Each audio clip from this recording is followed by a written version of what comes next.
yesterday I teased the North Carolina decision, the Supreme Court. I think Sarah mentioned it as well. In some ways, I mean, the Supreme Court, I don't know if it's accurate to say that it decided.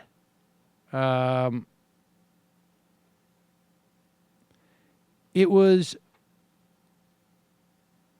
as you know, I think it was the Fourth Circuit Court of Appeals, which deals with North Carolina and a couple other states around there.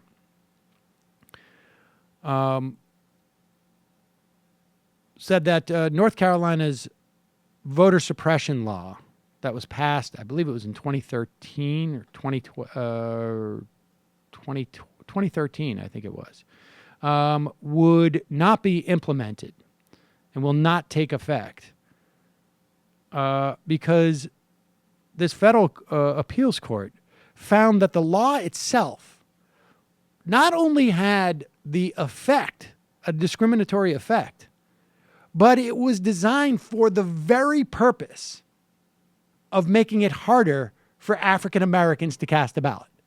Like, that was its intent. And North Carolina appealed this decision to the Supreme Court. And the Supreme Court voted 4-4 in terms of whether or not the circuit court's ruling would be upheld.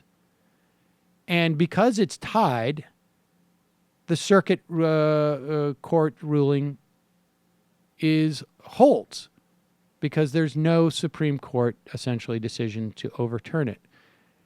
The idea that 4 justices would vote to overturn this ruling when the facts, because they don't judge the facts, right? They just take the facts as determined by the lower courts.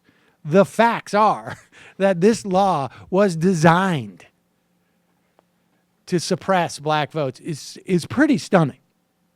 And it's just one more example, ladies and gentlemen, of the unprecedented nature of one man dying and enfranchising so many people's rights. Rights to vote, rights to organize in a public sector union. I mean, we could go on and on, but it also raises the stakes of the election. And here is something that, in light of this Supreme Court ruling, 4-4 sends it back down to the, or it doesn't even send it back down. It means that the Court of Appeals ruling holds.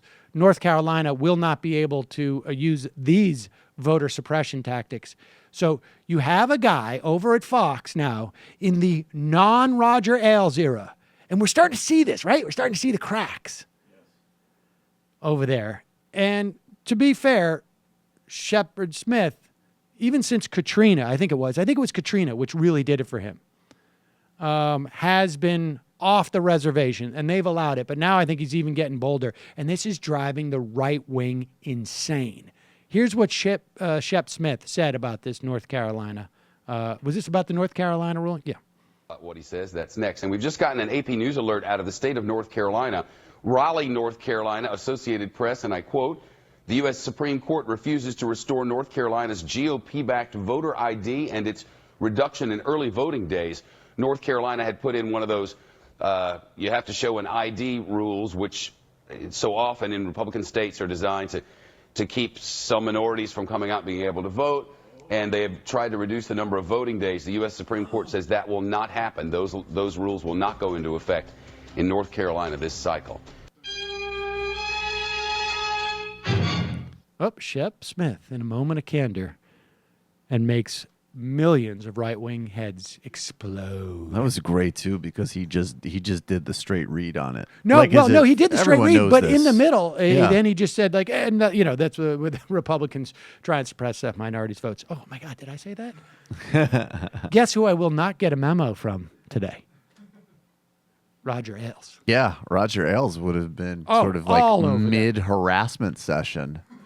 spat the disgusting cigar out of his mouth and Look. shrugged down the hallway to get on that. Hello, you. I'm Sam Seder. Looking for smart progressive talk that is occasionally amusing?